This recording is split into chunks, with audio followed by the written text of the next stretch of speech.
Are you ready to transform your summer into an epic splash-tastic adventure? Say goodbye to wasteful, single-use water balloons and hello to the ultimate in reusable, eco-friendly fun with reusable water balloons. Check out the link in the video description to get yours on Amazon today. Outspoken Greens MP housing spokesman Max Chandler-Mather has threatened to hold Anthony Albanese's government to ransom over negative gearing and rent freeze policy, after the government's cabinet shakeup. The Prime Minister announced on Sunday that Victorian MP Clare O'Neill would be shifted sideways from the Home Affairs and Cybersecurity portfolio into the Housing and Homelessness Ministry.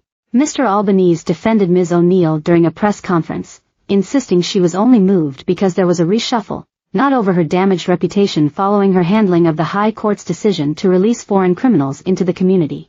The PM said Ms. O'Neill is a great communicator, who will make sure the issue of housing is dealt with.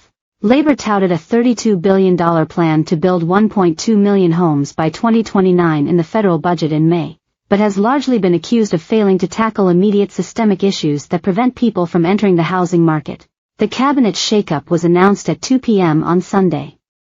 By 2:24 p.m., Mr. Chandler-Mather, who has been a consistent thorn in the PM's side, had fired off 5 furious posts on X challenging Ms. O'Neill to negotiate with the Greens on housing policies. He threatened to stop Labour's housing bills from passing unless Ms. O'Neill enters discussions to freeze and eventually cap rental increases, phase out negative gearing, and properly invest in public housing.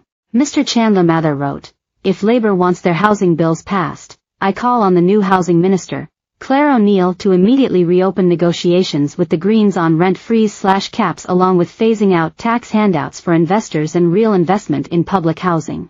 He then took aim at the PM, accusing him of focusing on optics by changing the housing minister while leaving housing policies unchanged. A new salesperson selling the same unlimited rent increases, skyrocketing house prices, chronic underfunding of public housing tax handouts for investors will fail, he said.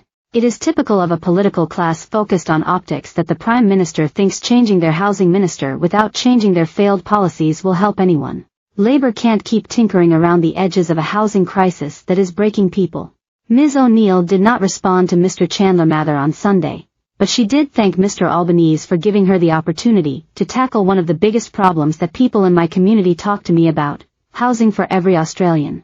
I got into politics to change people's lives for the better, she wrote. Nothing is more fundamental to the health and welfare of Australians than secure, affordable housing. Sunday's reshuffle was necessary because Indigenous Australians Minister Linda Burney and Skills and Training Minister Brendan O'Connor announced their resignations on Friday. On Saturday, Tasmanian Senator Carol Brown announced she would step aside from her position as Assistant Minister for Transport and Infrastructure due to health reasons. Mr. Albanese used the opportunity to restructure his ministry ahead of the forthcoming federal election, which has to be called before May 2025.